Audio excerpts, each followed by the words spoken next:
First of all, let me introduce myself. My name is Estella Carpi. I'm an associate professor of migration and humanitarian studies at University College London in the UK. Before I continue, I would like to express our sincere gratitude to the European Consortium for Political Research that has made this webinar series possible, and also for providing us with this important platform for dialogue and reflection on such important themes. So this very event is part of a broader series, as I mentioned, that was designed to discuss academic freedom in the Middle East and North Africa. And I would like to mention that our first session had focused on Iran. The second discussion explored academic freedom in the Middle East and North Africa, like in general. The third one addressed the gender dimension of academic freedom in higher education across the region. And today we will specifically focus on the impact of conflict, displacement, and geopolitical crisis on universities and scholarly community, and therefore discussing the important principle of academic solidarity. So before we move forward, I would like to invite my co-moderator, Dr. Ensier Fani, to introduce herself. Thank you so much, Stella. Hello, everyone. Good morning, good afternoon, wherever you have joined us today. Thanks a lot for being with us in this webinar series. As Stella mentioned, it's happening with the support of the ECPR, and we are really grateful for that. And this is going to be our last webinar, and we are going to miss this platform talking about academic freedom in the MENA region. As Stella mentioned, I am the postdoctoral fellow at the Perimeter Institute for Theoretical Physics in Waterloo, Canada. So my background is in physics, but I really get interested to the issues of academic freedom and also how we can support scientists and scholars in the times of the conflict. And that's how we submitted this proposal for the ECPR to be included in the webinar series. Thank you so much for being with us, and we are really grateful to having really great two speakers today to tell us more about the issues of the displacement in the MENA. Floor is to yours, Stella. Thank you. And yeah, I would just like to specify how we structure today's event. So we've got two speakers that I will now introduce to you. And each speaker will have 20 to 25 minutes each for a presentation, and then the Q&A will follow. So it's now my great pleasure to introduce our distinguished speakers. We've got Professor Sari Hanafi, Professor of Sociology and Director for the Center of Arab and Middle Eastern Studies and Chair of the Islamic Studies Program at the American University of Beirut. From 2018 to 23, he served as a president of the International Sociological Association, becoming the first Arab scholar to hold this position.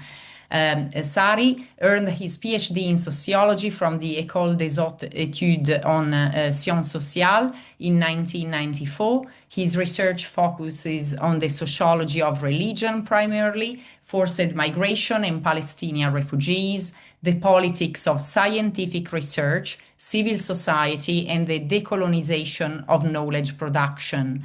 Hanafi is also the founder for the research initiative Athar, portal for the social impact of scientific research in and on the Arab world, and formerly edited Idafat, the Arab Journal of Sociology. He's received several awards, including the 2014 Abdelhamid Shuman Award and the 2015 Kuwait Award for Social Sciences. And he was elected as an international fellow for the British Academy in 2022. Thank you so much, Sari, for being with us. You introduce you immediately as well to the second speaker, so like you will be able to take the floor right after Professor Hanafi. Dr. Asmaa Abusamra is an assistant professor at the University College of Applied Sciences, with expertise in higher education leadership, educational reform, organizational change, and digital information. She previously worked for 2 years as a researcher at the University of Oslo in Norway, contributing to international research and higher education development projects. She's currently affiliated with the Applied University in Østfold, where she continues her work on higher education, academic collaboration, and innovation.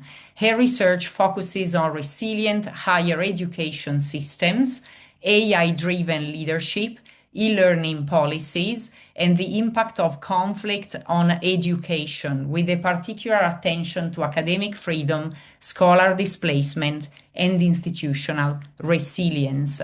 Thank you very much also to Dr. Abusamra for accepting our invitation. Sari, like the floor is yours. You've got 20 to 25 minutes for your presentation. Feel free to share your PowerPoint, and Asma can take it over after that. Thank you so much, Stella, for the invitation, and I'm glad to be with you to share some of my work on, if you like, academic um, freedom in relation to societal polarization.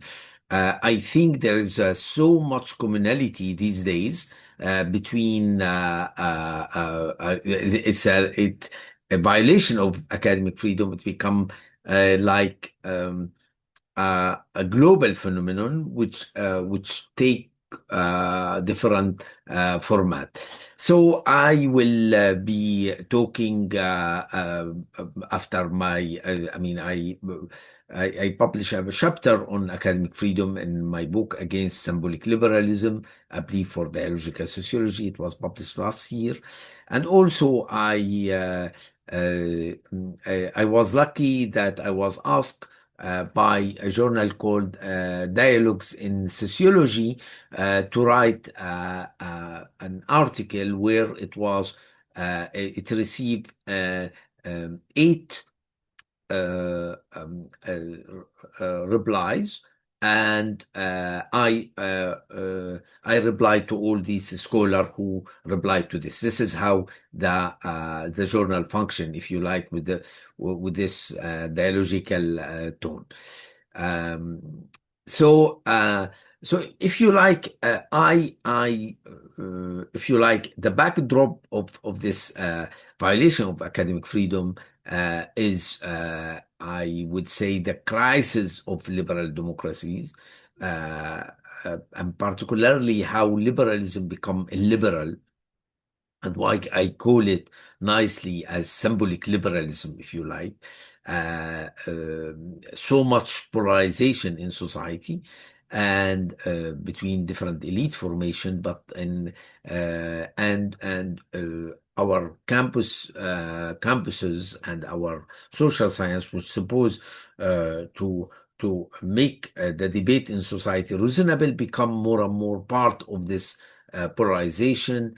And so if I focus on sociology, I would say sociology become classically liberal, but politically illiberal, if you like. Where I locate the illiberalism with two repertoires. One that less and less we are interested in justice. So our higher education become part of the injustice, if you like, and and also how liberal elite impose their conception of the good in society, how they weaponize human rights concept to favor the hegemonic group, and so on. And all this is under neoliberalism and emotional capitalism in nutshell. So what I argue that in fact now it's very hard to find a country where you don't have a war of cultures, if you like, or sometimes we call it cultural backlash or politics of outrage. So the problem of polarization is a huge problem. Even it is not a civil war, it's not authoritarianism, it's not like genocide, but it become their harbinger and accelerant. So it is a hyper problem, the type of problem that make the solution to every other problem harder. So if you like, we have two types of polarization. We have one like we find it in a country like United States where you have um, a right and left, or progressive and conservative, but the majority of people is in the middle. So we call this model closely uh, uh, uh, closely polarized, but not deeply divided, if you like, the society. And this is very different from other country, like we find it in the Arab world, or in France, I would say, where the majority of people are in the fringe, in the extremity. So you have, if you like, a big radical left and big radical rights. In France now, the first, not only in France, in Germany, for instance, the far popular rights, they are now, they have the majority, if you like, of the biggest um, uh, political parties in the polls. So what I argue that, in fact, we know that the word cancel culture has been used by the right wing against the left at certain point, but and myself, I abstain from using this. But more and more, I realize that this is a huge problem, and it's not only among the left, but also the right.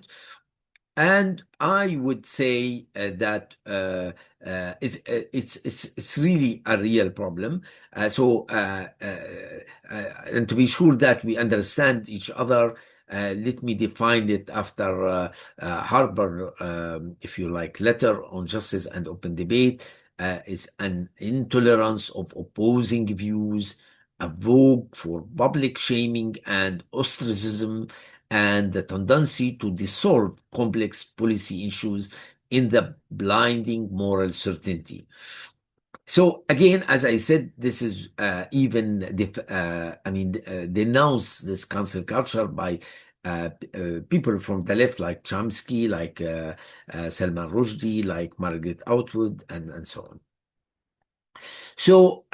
So in fact, we have so much evidence that this intolerance, this on debate, this cancel culture, polarization, you find it within the campus.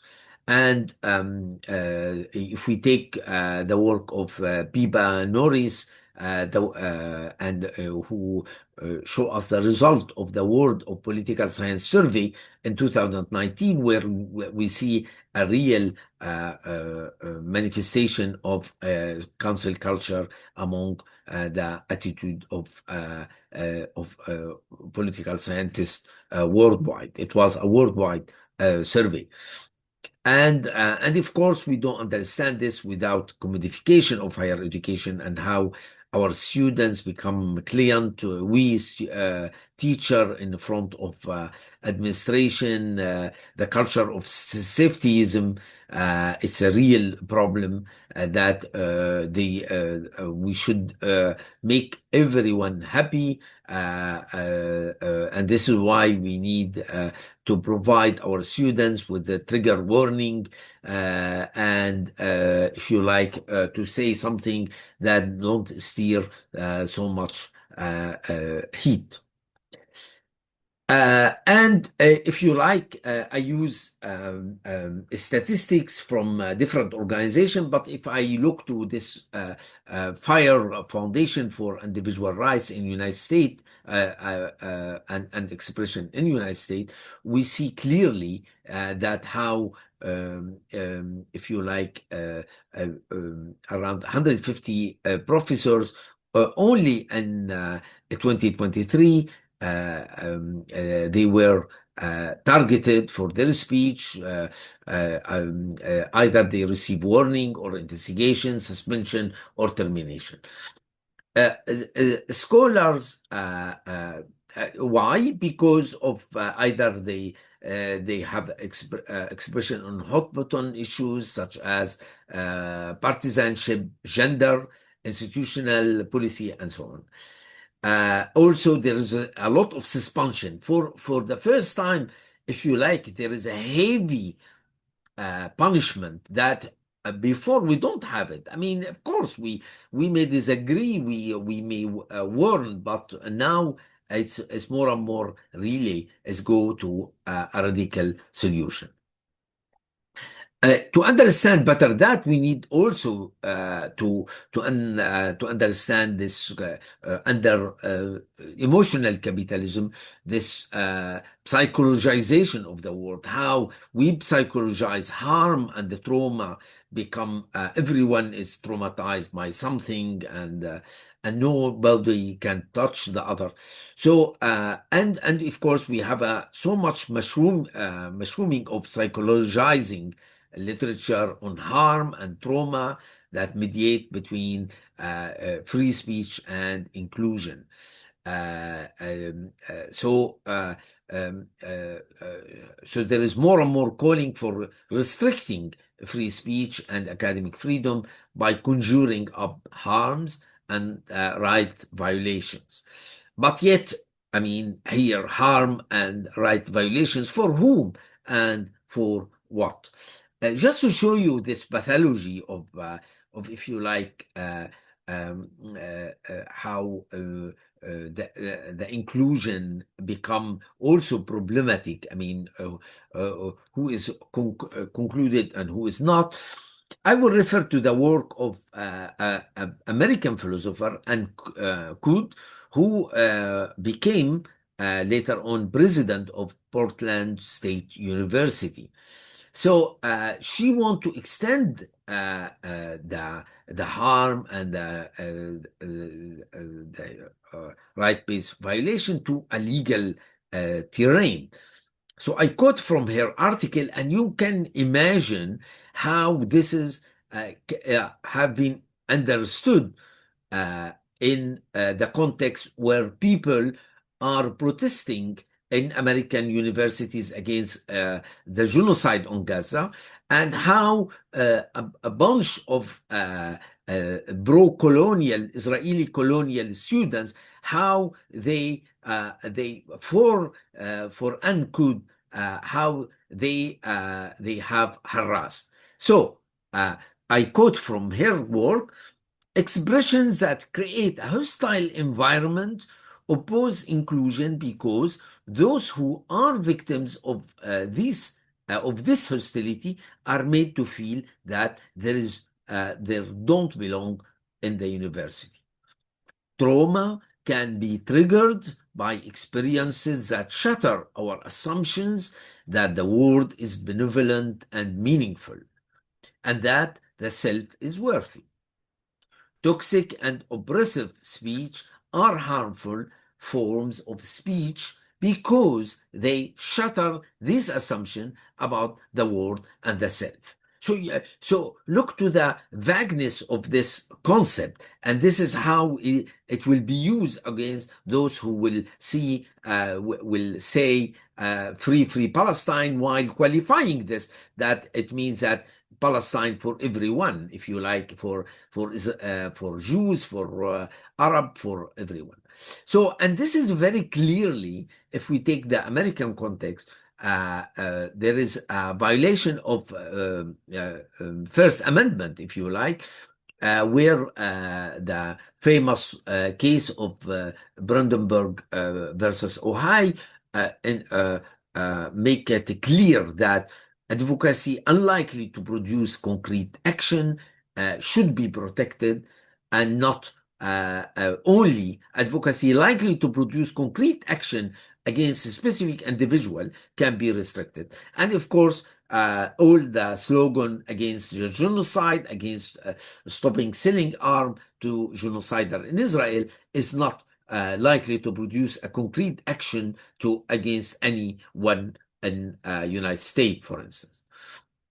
So, I looked to the disinvitation incident using fire database, and clearly, I mean, you have in around 10 years, 20 years, around 574 cases. You find it in all sort of university, whether public, religious, or secular. And as you see, it's more this disinvitation. It means that when the student or the administration try to stop a speaker to come to talk, guest speaker in the university, that the 2/3 come from the left, leftist student and administration, and 1/3 only come from the right, or less actually. So the disinvitation incident, and of course this is statistics before the arrival of Trump, where Trump administration become the champion of incitement for disinvitation. So if you look to this graphic graph, you find that in around 2000 you have 8 cases of disinvitation in campuses in United States. And almost 20 years later, in 2019, you have 50 cases. So it's almost 6 times more cases during this 20 years. So of course, I should put it very clear. I don't consider systematically disruption talk as necessarily unethical. Huh? It's very different from kicking out a genocider, a military guy who wanted to lecture in the university, or to invite a scholar to debate about a specific issue. So I would say that really the era where the time of the Vietnam War and the struggle against the apartheid in South Africa, where the student movement play a major role, unfortunately now is less and less. This is plausible. So I will, in the last few minutes of my presentation, I will focus particularly about the case of Gaza, and how academic freedom really, our academic stifling, if you like, while Gaza was burning. So again, what is new is really the sacking of faculty. I mean, the arrestation of students, the canceling of their scholarship. Many students in not only United States and UK, but also in France, in Germany.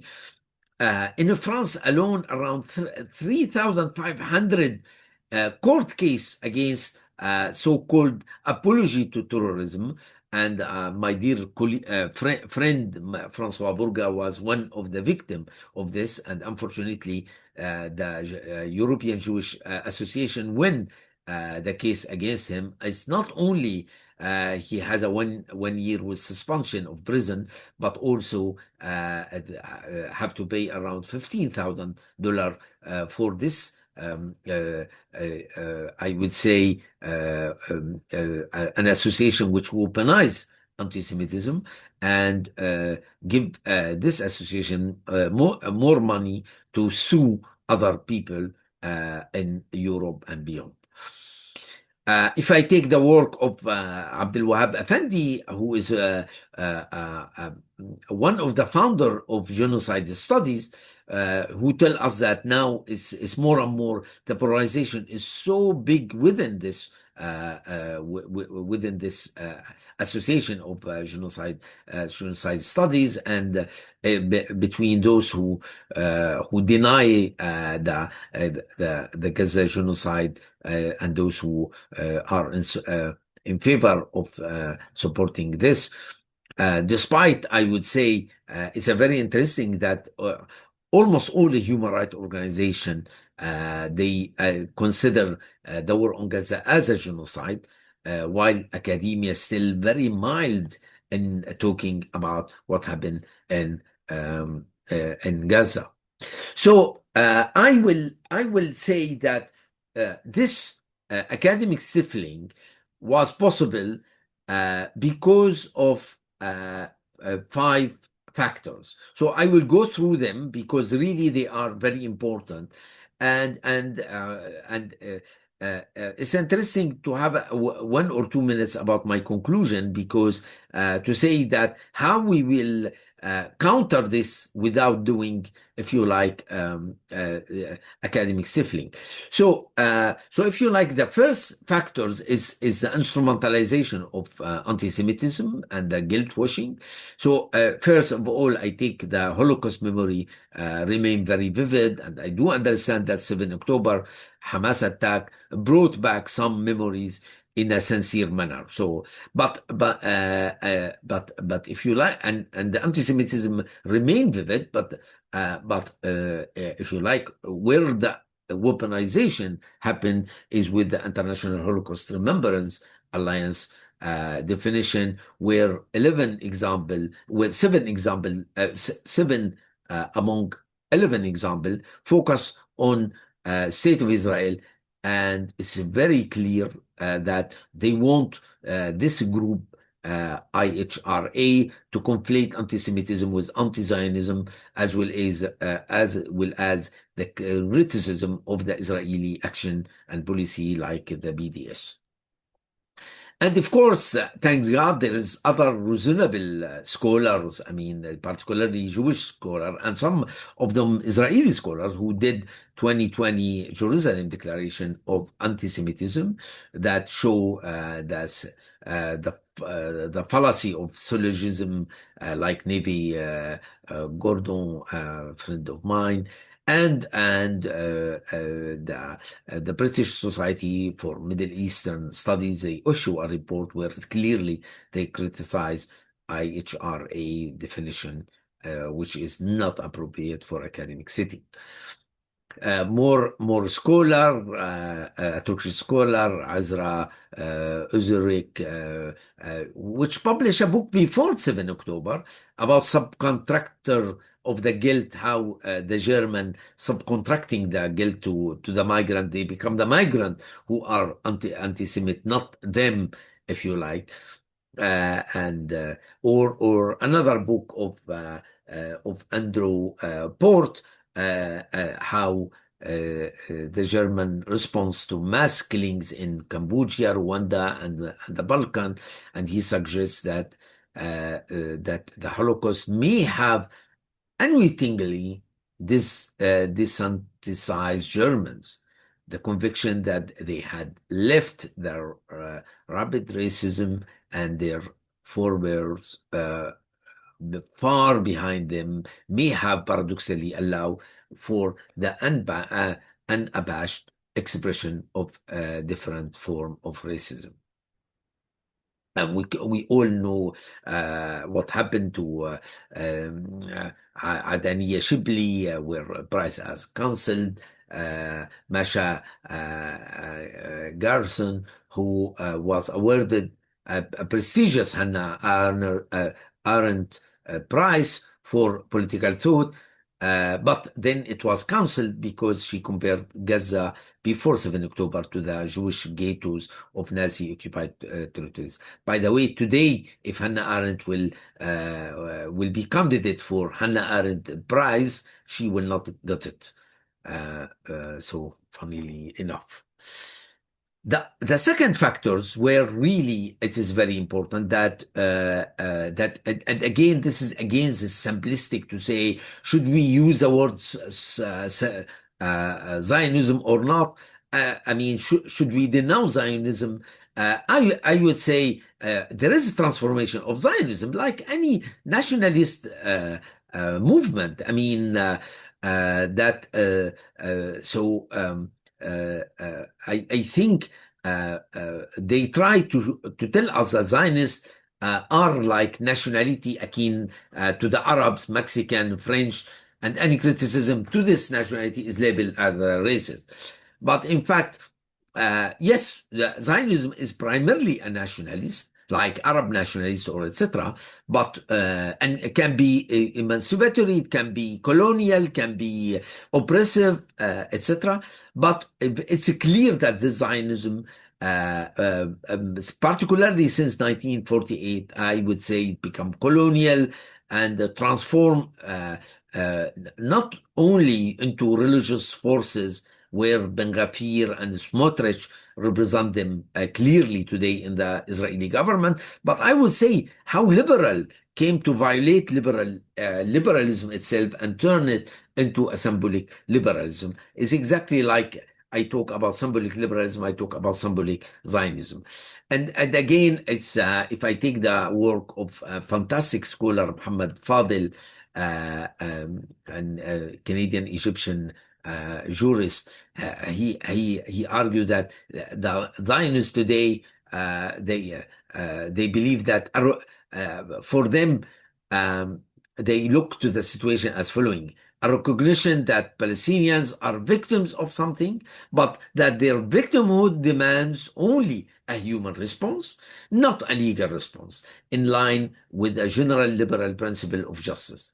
So this form of Zionism failed to take Palestinian equality seriously, and this failure manifests in a three key dimension: historical, how symbolic liberal Zionism often ignore Palestine history prior to the founding of the State of Israel. Legally, liberal Zionists disregard the legal norms that existed in Palestine before and after the establishment of the State of Israel. And politically, since the founding of Israel, liberal Zionism has pushed for a system of Jewish ethnic dominance over Palestine and non-Jewish and Arab Palestinians. They present their political aim as rational, focus on the security of Jewish people, but they are not reasonable because their proposal don't seek a common basis for reciprocal cooperation with non-Jewish Palestinians on the basis of mutual recognition of equal standing. You know, Jean Rawls, he hate modus vivendi, which is considered intrinsically unstable, as there is no reciprocal freedom. So this is, if you like, how now Zionism become symbolic liberal Zionism. And another problem, I think, to understand why academic stifling concerning the issue of Gaza genocide is this silly, stupid, I would say, vision that Israel is a secular country is better than the Palestinian resistance because Palestinian resistance is religious. And I do remember when I was student that Alan Turing, my dear professor and become a friend later on, how for him, it was a miracle Israeli to absorb 120,000 Russian Jews during a few years. And when I told them, but they are colonial, they say, don't worry, they are secular. These Soviet Jews, so Russian Jews, so it's sufficient to be a secular that they will become a friend of Palestinians. And I kept seeing him until 3 months before his death, and I do remember every time I see him, I say, what about Israel Baytuna? I mean, the famous political party, far right wing, is where all the almost Russian Jews are there, and they are very colonial, very racist against the Arab. And of course, it's not only Alan Turing, Elie Bernard, Gilles Kepel, how they write about the conflict, how for them it's a problem that two religious national movement competing for them. So it's not about the transformation of Zionism into colonial Zionism.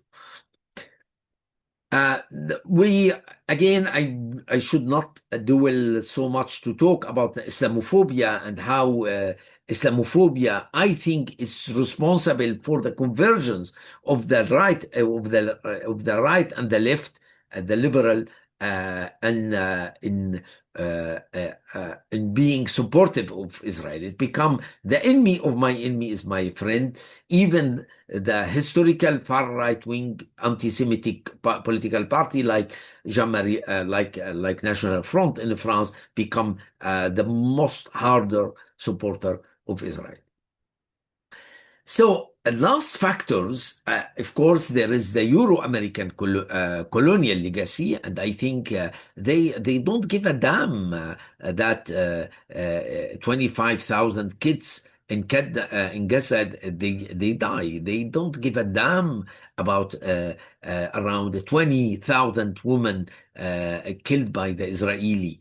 Really, they are more interested if the Palestinian killed a few Israelis than so. This colonial, I would say, is very clear. Now I will finish, not to take much time. So if you like, use the discussion I have with my students, and what next, if you like. How would we do today that we have our hero for liberal democracy, Jürgen Habermas, who express a very colonial concept. How would you do with all this those who support the genocide? I mean, if you ask my student in American University of Beirut, they don't want to hear even about Universal Declaration of Human Rights. For them, everything is farce. They are colonial and full stop. I try in my argument to not to enter into cancel culture and to say, look, whether we can find a way to qualify Western thought, French thought, American thought, British thought, and this distill what can be colonial or not. So I suggest to use a three-part justification how to deal with a knowledge produced by problematic scholar like Habermas or other. So I argue that first we can do a conceptual isolation of some thought of a problematic scholar from his racist flawed views. For instance, that whether the position of Habermas about Palestine supporting of colonial Israeli project, whether it's really can make his communicational action theory flows. And I argue, for instance, not. So I can always criticize Habermas about Palestine, Israel, but also, if you like, teach his canonical work on liberal democracy. The second Sorry, if you can wrap yeah, up. yeah, yeah. Succinctly. Yeah. I need 2 minutes. 2 minutes. The second is the vision of intellectual labor. It means that we need to some who focus on Habermas' position on Palestine, Israel, and the second is in his theory. So we can, without throwing a stone to each other, and we should admit that there is a historical development of scientific moral views. It means that I cannot judge David Hume when he wrote about slavery like today, somebody who did it today. So I'm more in favor of keeping the painting in Amsterdam Museum, where where you have a lot of merchant of slavery as national hero in Netherlands. In the same time, put a banner where explain that they play a role in this. So if you like, this is where I will finish. by arguing that we need to criticize academic stifling, but not to fall into council culture, neither in the West nor in where I am. Thank you so much. Thank you so much, Sari. It was a very rich and informative presentation, and thanks for reviewing like so many like important case of academic freedom. And of course, like it was very insightful as well, like to hear about the role of religion in all of this and how that becomes instrumentalized. So I look forward to the questions to Sari later. But now, Dr. Abusamra, please, you have the floor and you can present now. Yes, so Thank you you, also dear. had a Thank you. PowerPoint, right? Yeah, I'm Okay. going to use the PowerPoint, but first I would like to thank you for the invitation. Thank you, Stella. Thank you, Insia. And thank you for all those who devoted some time to come today and to listen. Thank you also for Professor Sari. It was so insightful. Let me please share my PowerPoint. I'm going to talk about academic freedom, but I'm going to highlight this as a kind of my experience as a researcher from Gaza. So I'm talking about the umbrella of academic freedom under my personal story. And I'm going to highlight the struggling of most academic institutions represented in Gaza. So representative, I'm talking about a researcher's journey through conflict and academia. And I'm speaking not only as a researcher, but as someone with lived experience of Gaza's academic life during the war. This is a normal day life at my university. I joined the academia in 2004. Was my life. I devoted lots of hard work to build the hope inside the student's mind because education in Gaza was never a bed of roses. The story didn't start at the 7th of October. We have always been struggling in terms of academic freedom, in terms of academic mobility. There was a severe blockade was all of the time imposed on Gaza Strip before 2006. So all of the time it was a struggle. But for us in Gaza, education means a lot. It means hope and it means struggle, but most of all, it means identity. It represents who we are. And at the same time, despite all of the challenges that we have witnessed at the university, we try to create lots of hope to our students. We taught them how to think outside the borders while they are inside Gaza, how to think about recreation, and how to be innovative. When I look at this picture, I feel very sad because as long as these happy smiling faces, I wonder how many of these students are still alive. This is my university. It's called the University College of Applied Science. It's one of the prestigious community colleges at the university. And with the all beauty of colors, for me, these are not just buildings. These are lots of stories of success, stories of struggling all of the imposed challenges on our life in Gaza. But it's so sad to see the picture again, losing all of the colors and the joy of life. For me, when I cry upon this picture, I don't just cry the walls and the stones. I cry lots of stories of people that joined me in the academia, stories of life, stories of colleagues, stories of students. Most of the universities in Gaza, they have the same picture and the same scene.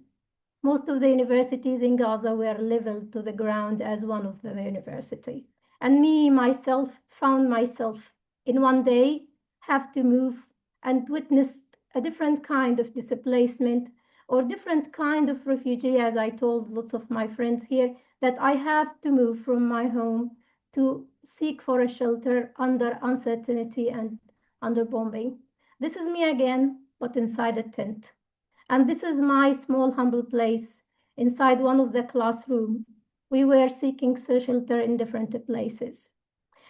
When I'm talking about me as Asmaa, I'm talking about the researchers in Gaza. Most of the people in Gaza witnessed this kind of displacement losing their home under rubble, and having to be displaced either in tent or school shelter. I remember that this small place combined 5 different family members, me, my family, my father, my mother, and my sister. But it was also shared with lots of people. I think 37 people were sharing the same classroom. It was mostly our house, our bedroom, and sometimes our toilet when the bombing was heavy and severe. When I crossed the border, my intention was to help my family. But 3 days after I left Gaza, the borders were closed.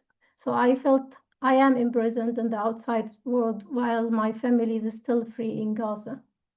This is me, but with another story when I'm talking about academic continuity. Do you know what was more harsh than the bombing and seeing pictures of friends who have been killed within this war?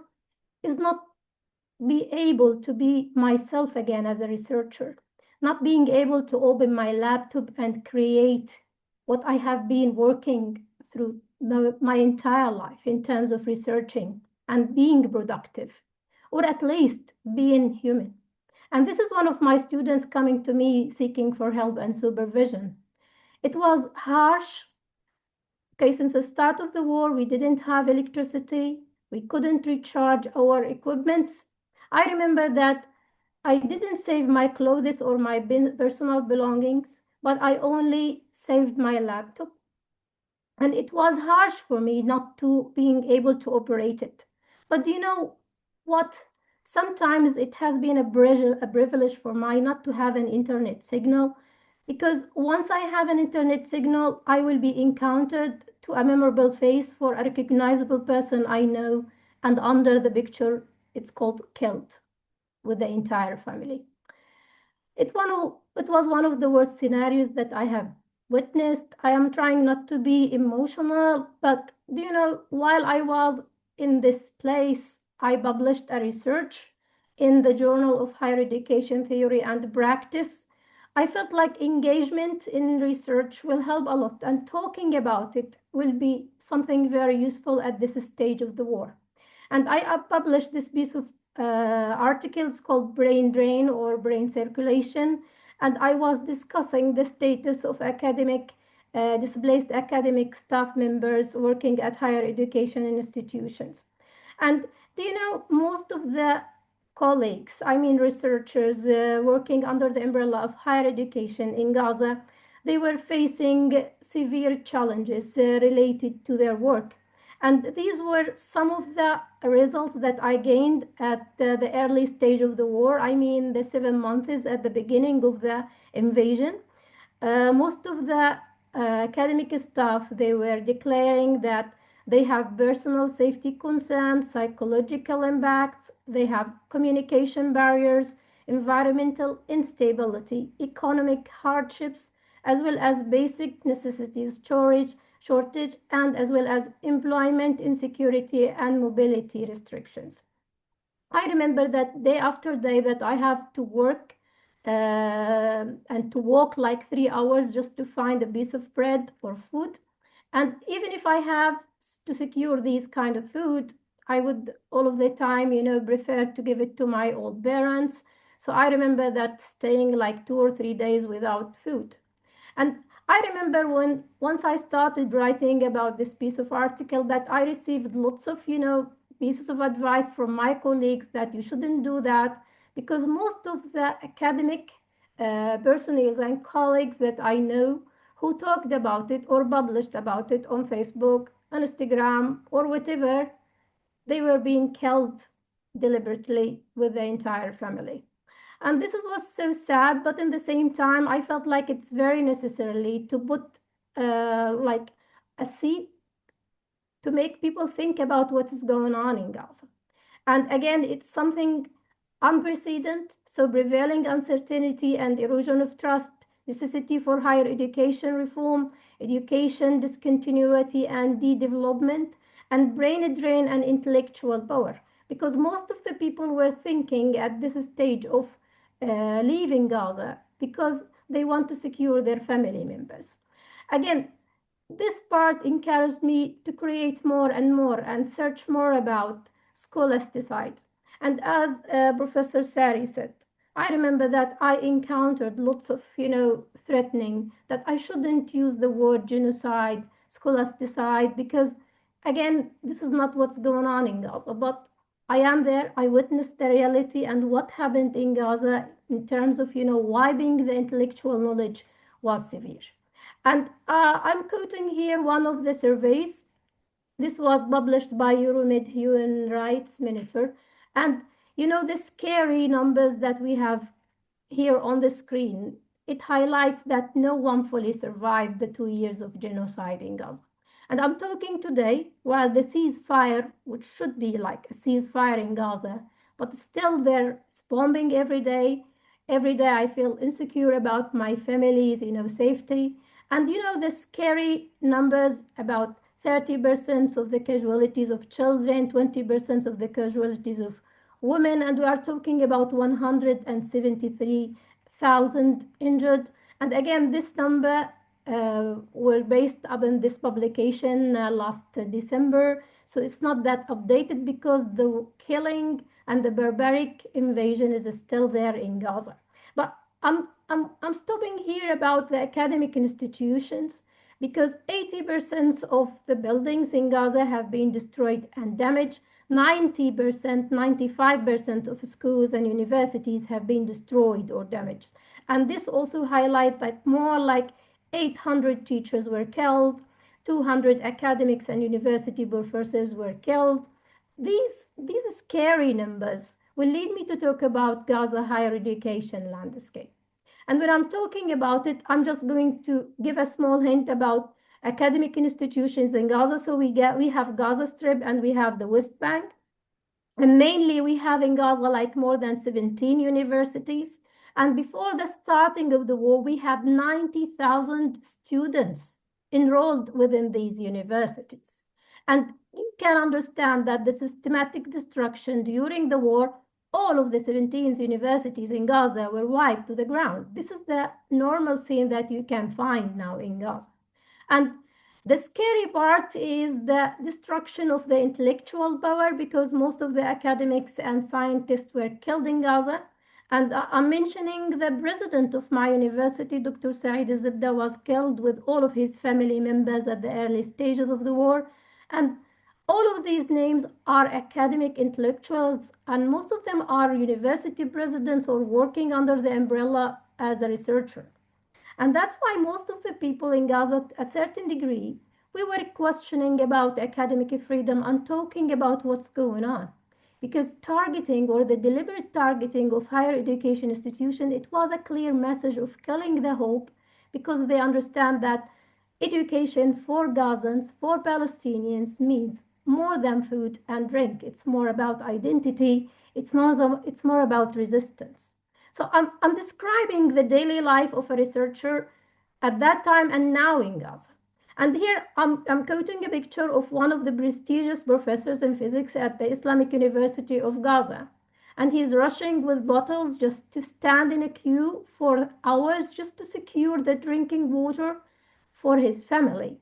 And this highlights the challenges of everyday life now in Gaza in terms of access to electricity, internet, labs, and libraries. Keeping the concern, it is still danger in Gaza, so the safety issues are on the stake in terms of continuous bombing, blockade, and trauma. Also, working under embargo in terms of journal conferences and funding, you can't be yourself again in terms of participating in conferences. Keeping in your concerns that the borders are still closed since April 2024. And of course, balancing survival with the academic commitment. We need to keep going on, but in the same time, we miss all of the opportunities for the continuity with lack of infrastructure. And mostly, I want to highlight that in Gaza, we felt what we called like academic isolation. Despite all of the support that we are witnessing, but still it's not accessible in Gaza in terms of academia. I mean, difficulty in publishing and collaborating internationally.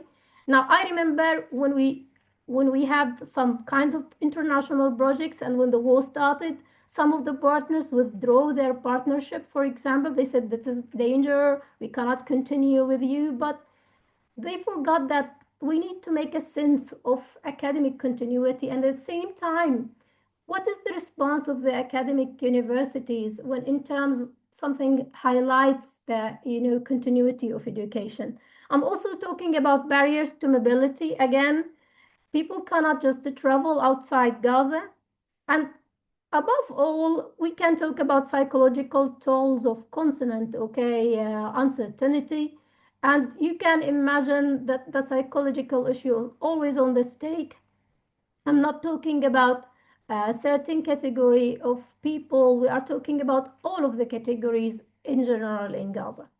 And that's the reality of research in conflict zone, where conflict affects not only lives, but knowledge production, as well as continuity and future opportunities. And the key challenges is still in Gaza, in terms of infrastructure and resources. Till now, there are no stable electricity in Gaza. Most of the electricity or most of the films, most of the pictures you can receive from Gaza, the internet there and the electricity is still generated from the solar energy generators and batteries, but they are not sufficient enough for the continuity. Also having problem with digital readiness and e-learning capacity. Most of the Middle East, they have problem, and it was crystal clear after the coronavirus when we shift to the e-learning and emergency e-learning. And again, we have a kind of deficiency of, defining e-learning, but in the same time, under the lack of infrastructure, it becomes one of the impossibilities, as well as staff development and research continuity and student well-being and psychological support. And once I left Gaza, it wasn't an easy choice. I remember that one day my mom came today and she said, Asmaa, since the start of the war, you didn't have like a kind of salary and you want to keep working and you need just to feed us. So be yourself, and maybe you can just not only help us, you can help lots of people here in Gaza. And once I had this opportunity, although I can't consider it as a privilege, but in the same time, maybe the privilege was being able to talk about it and being able to highlight the stories of people like me and the academics inside Gaza. And I was talking about it in lots of conferences, although of some restrictions of the universities that I have visited, that to declare that you need just to be careful on the terminology that you are going to use to address this. But what I try to do is just to plant the seeds as much as I can in order to harvest the flowers of support. I was highlighting our tragedy and the need of continuity. And I remember that some people questioned, is the education important when the people, they don't have food to be and they starving? I told them that in Gaza education means more. And I was, begging them with a kind of a question that we need just to give people a purpose to live, not to die. When I have a student walking under rubble, under pressure, under bombing, struggling and endangering the life for the sake of having an internet signal to enroll to a course, it means a lot. It means he's thinking how to live, not how to die. And again, was my justification. Education is a right, not a privilege. And again, education is a right, not a privilege. And it's very hard for us to see all of these educational structures to be leveled to the ground. Education as a lifeline in war, this is something very important to keep the people. And I'm talking about community-based learning here, as well as research institution documenting and resisting war crimes. We have a responsibility to keep education standing up. And in the same time, innovation and knowledge production in the face of the war, this is something very important to keep the stability of the community inside these harsh circumstances. And of course, as I have mentioned, community-based learning and psychological support was persistent since the start of the war. What can researchers from conflict zone contribute? Why our perspectives matter? Because we have the contextual knowledge shaped by lived experience that we have witnessed in Gaza. We have innovation under constraints. That has been always innovation under constraints. And I'm talking here about creativity from necessity and sense of responsibility towards community and justice, and insights for global academic freedom and peace building. And what encouraged us to work on this and talk about it, this picture. I remember that in our university, we wanted, our university, as I told you, we are applied technical university, and the nursing department is one of the prestigious departments at our university.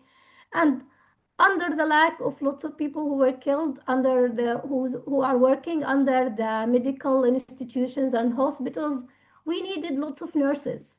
And at the same time, we asked the students to come for the exam in order to proceed with the graduation issues. So they need to apply for the exams first.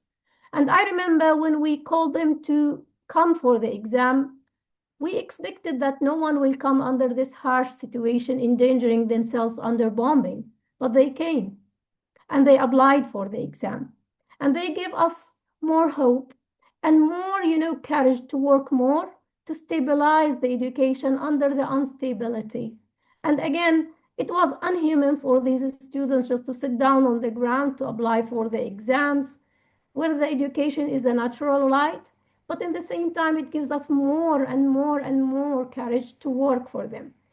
But how about listening to one of the students, testimony about their experience during this war? So I will leave you with this small video about it.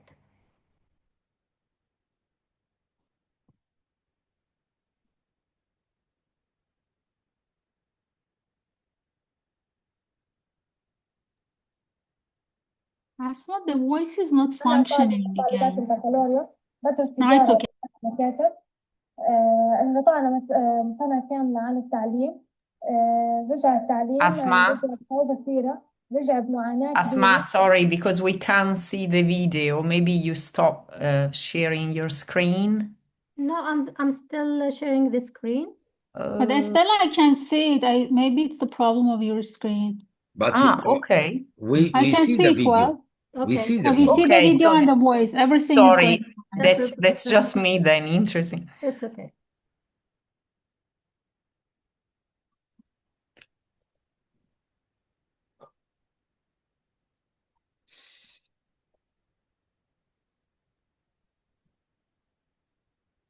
أنا طالبة من طالبات البكالوريوس بدرس تجارة وإدارة مكاتب. انقطعنا سنة كاملة عن التعليم. رجع التعليم رجع بصعوبة كبيرة، رجع بمعاناة كبيرة، خصوصا إنه إحنا في حرب في قطاع غزة.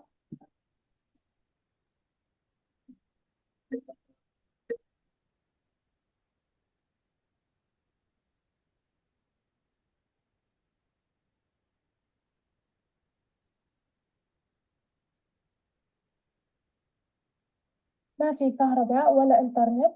إحنا كثير بنعاني إني أنا أطلع أشحن جوالي أو ألاقي كهرباء، إنه الشمس ما بتكون كل يوم طالعة، خاصة إنه إحنا في فصل الشتاء. بطلع على مسافة بعيدة على الأقدام علشان إني أوصل الكهرباء أشحن الموبايل أو اللابتوب.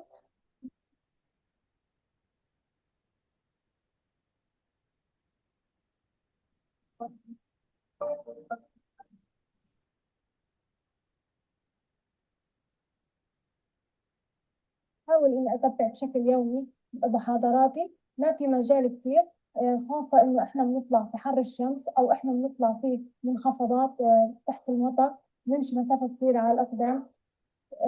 رغم هيك إحنا مكملين، إحنا بنحب العلم والتعليم، خصوصا إنه إحنا في قطاع غزة. إن شاء الله يا رب نكمل تعليمنا والله يوفقنا جميعا. This is one of the personal stories from my students, and that's what we are called for, a resilient higher education system. It's not built on infrastructure alone, but on continuity of knowledge, mobility of ideas, and the global academic solidarity. Since I came here to Norway, I spoke to lots of universities, I was successful of, opening the chance for universities to create a consortium. We called it here Nurbal. And the consortium helped us to create what we called spaces of hope in Gaza.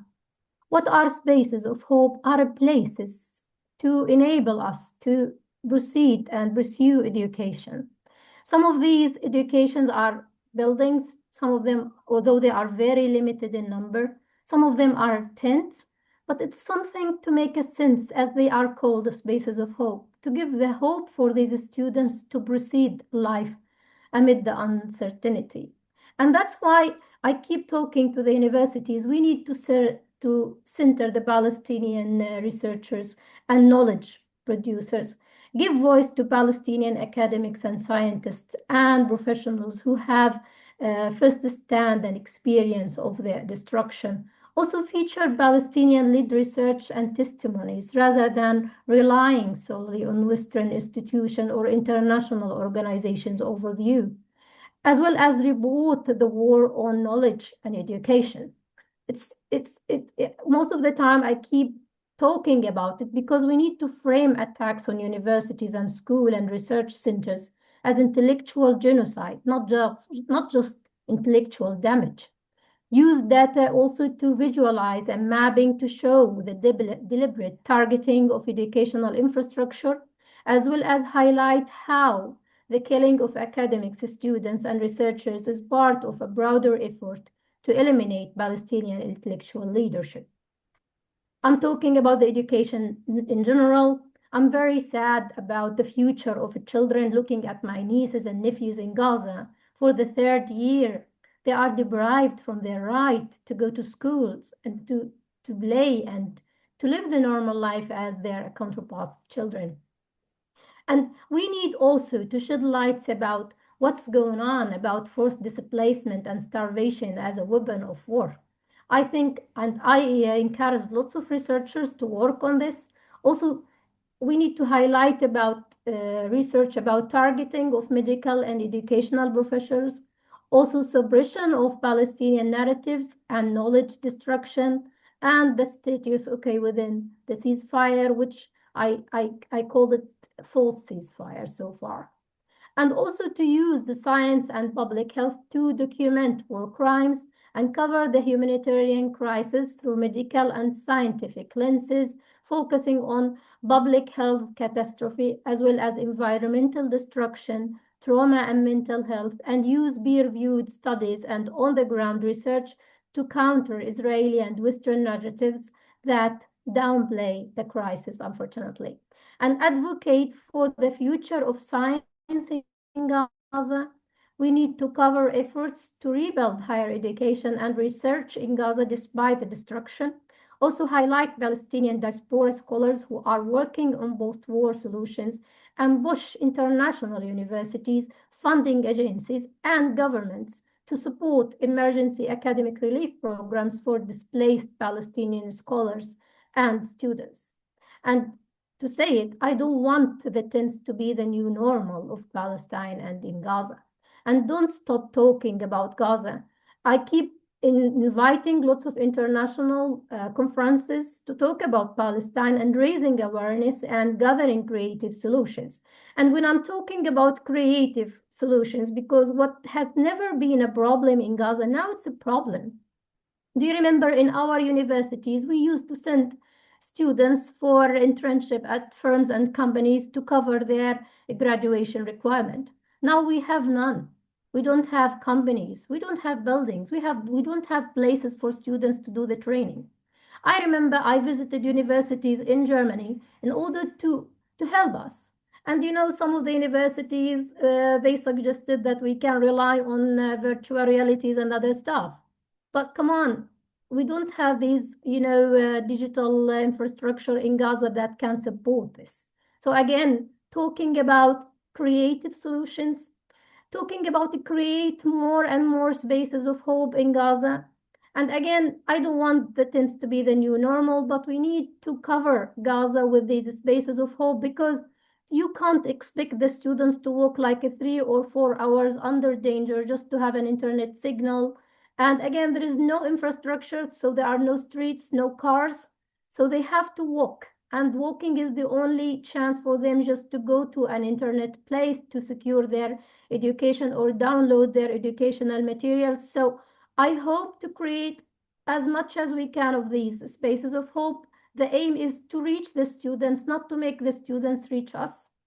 One of the struggles was hosting servers for data and learning management systems. I remember when we talked about the e-learning unit supervisor at our university, we lost most of our servers in our buildings.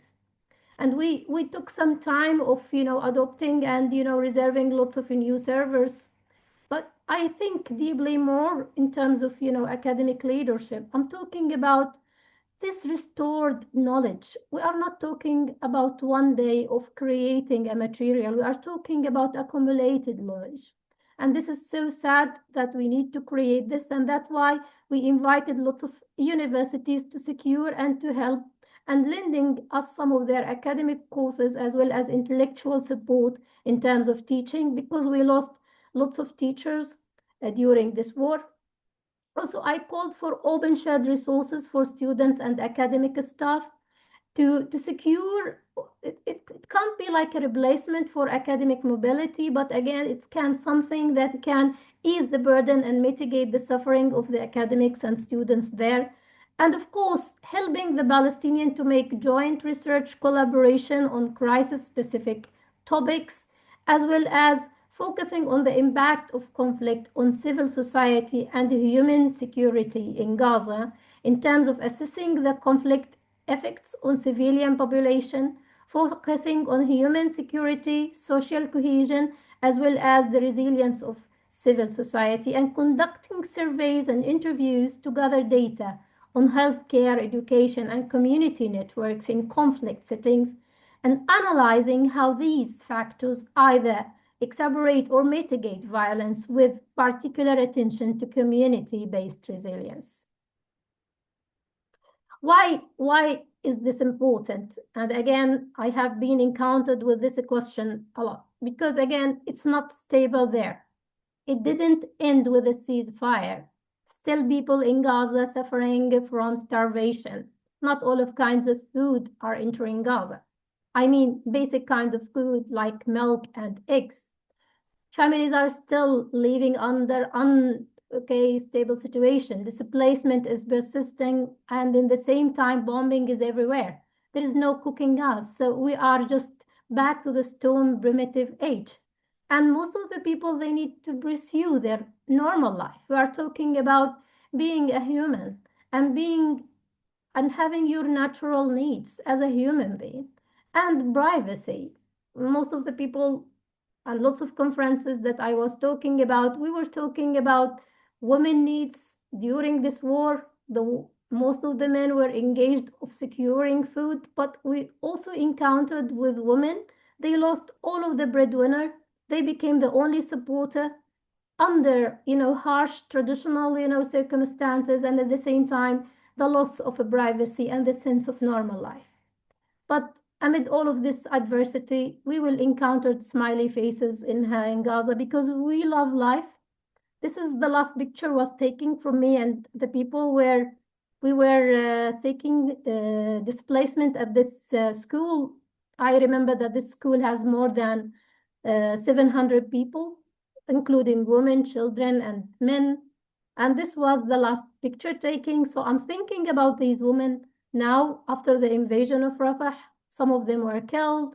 But I remember that within these harsh circumstances, we tried hard to make a sense of humanity by creating spaces for children to play and to study. I hope that you can. Asma, Yeah, I'm sorry, I finishing. just suggest like we keep having the pictures while leaving a little bit more space for questions. Like if you can try to wrap up, like because we have very little left. I'm finishing. I'm finishing. That's actually the final slide. And why does it matter? I'm answering the question again because strengthening the resilience of higher education is not only benefits the academic community, but also supports the broader social stability by ensuring that education disruptions are minimized and students continue to receive quality education despite adverse circumstances. Being a researcher in Gaza means holding onto knowledge as a resistance and believing education is a lifeline. But I keep talking about this solidarity with higher education, and the academic freedom must become more infrastructure and sympathy must become more systems. Gaza doesn't need just admiration for resilience, but it needs colleagues who will stand with it structurally, long term. So I hope, and let us protect not only Gaza scholars, but the every idea of the university. And thank you very much. Sorry if it took so long. Yeah, thank you. Oh, no, sorry. I mean, like for such things, we shouldn't have any time frame. That's the thing. And thank you so much to Dr. Abusamra for this extremely rich presentation, also for your personal witnessing and especially like highlighting the interrelation of edu side with academic freedom, which is very important as well. So let's open the floor to questions and see very kindly already like invited people to put the questions in the chat, or of course NC and I also have ours. You feel free like to open your mic and ask your questions.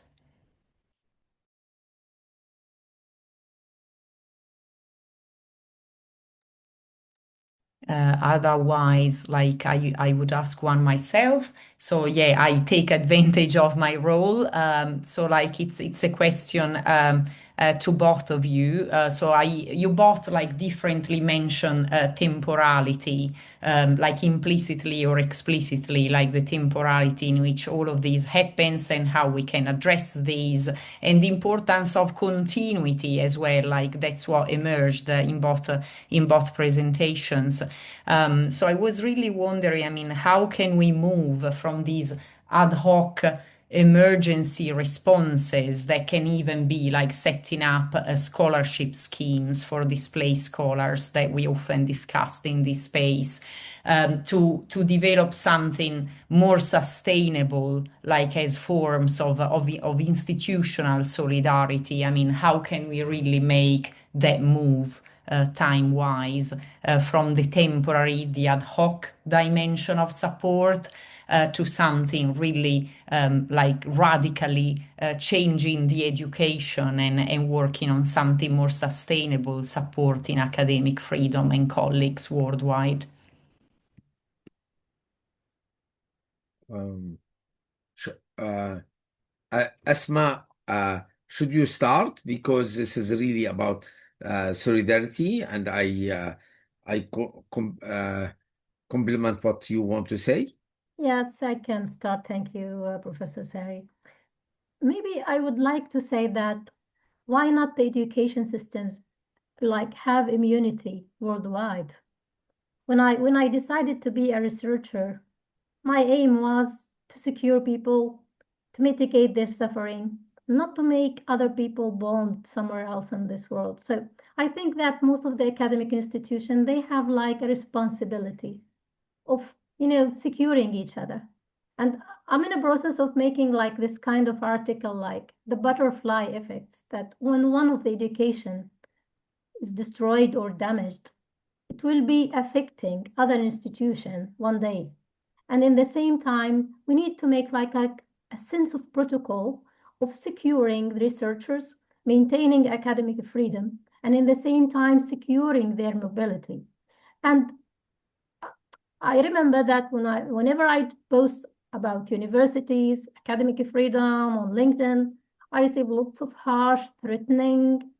But in the same time, I keep saying that it's about education, the only sense that can make, human being as a right, as a privilege. No, I need just to secure this as a kind of researcher. Me, myself, I witnessed this experience.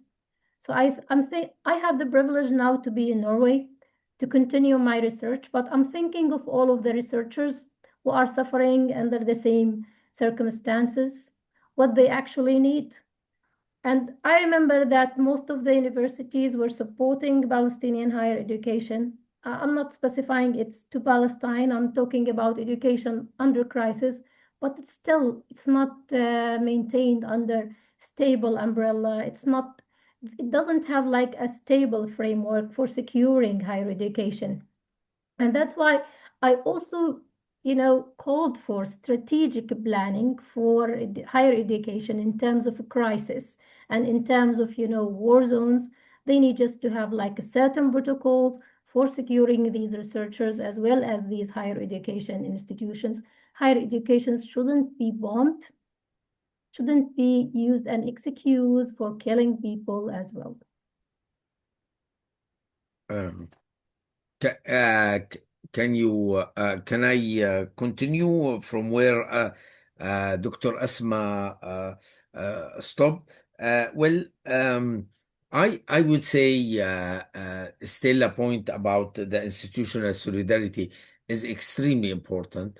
Uh, However, I want really to make it clear that today uh, uh, in the academia uh, outside of the genocide zone should really do a lot of work to disseminate the knowledge about the Israeli genocide on Gaza. I think that, and to reinforce BDS in each university, in each department, in each research team. So I think that this is, we should not underestimate how important this kind of action.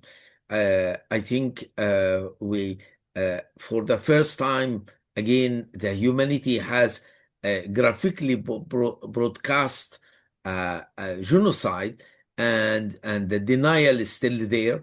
The first time the human rights organization are unanimous of describing what happened as a genocide, while universities still reluctant. I will tell you about the German Sociological Association, or Austrian Sociological Association, or Ukrainian Sociological Association. They denounce the International Sociological Association because we froze the Israeli Sociological Association because of its reluctancy to have a clear position on genocide. And I cannot tell you, I mean, instead of making resolution and spending 4 or 5 hours debating this in their Congress, without denouncing how Germany is active partner in this genocide by selling Israel all the material necessary for accomplishment of this genocide.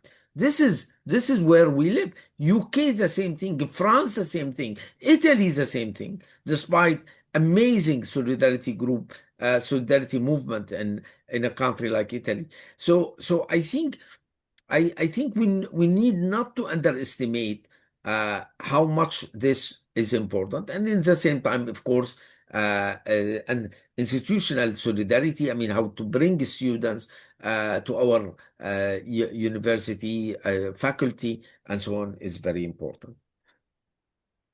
Thank you so much, both of you, for the answers. We have also 2 questions in the chat. Ozge asked that to know how is this war or totalitarian regimes being reflected in your teaching philosophy or pedagogy, and how you adjust it in your teaching?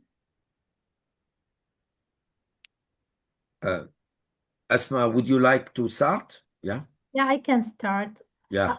I want to reflect it, but in another way. So, yeah, the war reflected on our philosophy and pedagogy and curriculum. Do you know that because we are occupied country, the only occupied country in the whole world, we are prevented to write the name of Palestine on some of our curriculums and highlight this and talk about it and publishing about it. So most of the time we have this kind of restriction, and I'm talking about not governmental restriction. I'm not talking about authority restriction. I'm talking about some of these organizations that take the place to support Palestinian, like the United Nations, the UNRWA, for example. So You are not allowed just to change or to talk about Palestine or change on the curriculum, to have our own curriculum, to talk about Palestine, to talk about our own identity. It's something like more resistance from the occupier, and this is what we are actually suffering. And it was reflected more during the war, because once you write about it, it means you will be prevented from traveling, you will be prevented from, attending conferences. In Gaza, we are not allowed to go to the West Bank, although it's just only half an hour with driving a car to be in Jerusalem, for example. But I remember that I never reached there, only once at the age of 43, to attend the kick-off meeting of one of the projects, international projects that we were collaborating on. And every time that I have been, received this comment that I am a dangerous person, but again, I'm just a researcher, I'm just an academic person. And most of the time, and it's so strange, if we in our university want to meet our colleagues in the West Bank, we travel to outside Gaza and Palestine just to have a kick-off meeting or administrative meeting. How harsh is this? It's harsh, but this is the reality that we are actually facing. And of course, that was reflected in our philosophy, in our pedagogy. And again, it's like our passion to work. So from my experience, if I want just to attend a conference, it's not like with the press of a button. I will just like book my ticket on an app, for example, and I will be traveling in the same day. So my name will be listed and lots of permissions need to be taken. And maybe I will be rejected many times to be allowed. And the conference will be done. And then I will be allowed to travel. And this is not the story of me. The story of lots of students who lost their scholarships, they lost their funding, they lost of their studies based on this decision, and they are still right now doing so. And that's the thing, shaped our writing, shaped our speech also, and talking about it. And sadly, when we highlighted that at the early stages of the war, most of my friends were killed. I remember Dr. Rifat Al-Ar'ir was talking about it, and he was killed at the early stage of the war with his family, unfortunately. Do you want to add something? Yeah. Just to say that really it is very important to modify our teaching philosophy and the curriculum we have to account for what the meaning of being of living in a life genocide that continue until today. This is very important. And just to give you an example, how a colleague of mine, Sylvain Berdigon, an anthropologist who create a new reading group on Venadas, the anthropologist, who work a lot on violence, if you like, and how to understand violence today and how to deal with the violence without psychologizing only it, and without reducing it to the individual levels. I mean, it become like PTS. I mean, how post-trauma syndrome. I mean, no, it is chronicle. It is structural, and so we need, if you like, to make it very.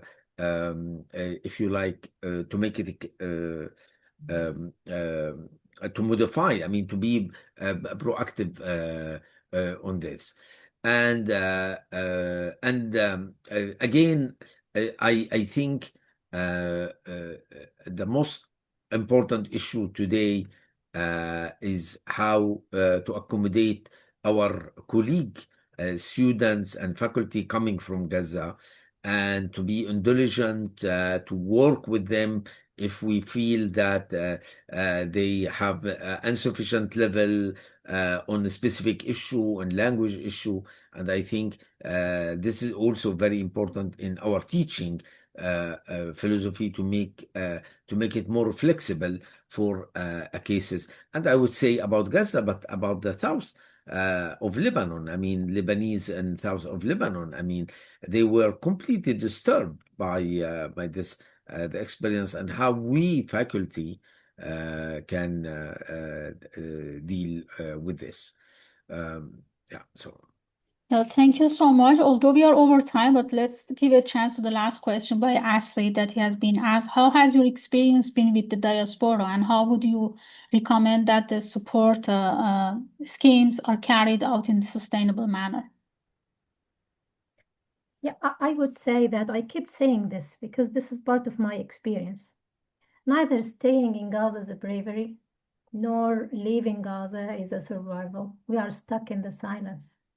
And this is the case of me and the case of lots of people. They were forced, and I mean forced, to leave their homeland and be in a way or another. So for my purposes, I needed to secure my family. Most of the people working at higher education institutions now in Gaza, they don't receive salaries because most of the students, they cannot pay for tuition fees. And you can imagine that they need just to cover their basic needs without all of the basics of life in terms of, salaries and other stuff. And now I have the ability to secure not only my family, I'm securing like more than 3 or 4 families. And I'm teaching now like day and night. I'm more flexible. I have like 1,500 students now in Gaza studying. And it gives me hope, but as again, we are stuck in the silence. So it is forced displacement. I found myself imprisoned on the outside world. I used to have my home, my department in Gaza, and now I need to start all over again in a place like I'm uprooted from my homeland, and I need to start a new identity.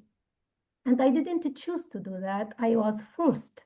And most of the people, they just why not to take a refugee or being an asylum in the country that you are residing in? This is not my purpose. And in the same time, I found myself away from my family, worrying about them all of the day and night, have to start all over again and start learning a new language. But again, I feel like I need to see the positive side of the cup, that I can continue my academic research and simply I can just talk about it. And I will keep talking about it despite all of the warnings and threatening, because I'm highlighting an important issues related to academic continuities amid adversity. People there, they have the right to proceed their life and to live like normal human being, and to be human, just to have like a simple right, which is education. And think about the daily suffering and the instability. I'm here in Norway like 2 years, but still I don't have like a stable job. So every time like I need to move from an institution to another, instability for me, I'm still living displacement since the 7th of October. So it's not an easy thing, but again, we need to think of how to highlight this and how to, gather all of the support that we can for the other researchers now in Gaza. So maybe like opening new calls for the research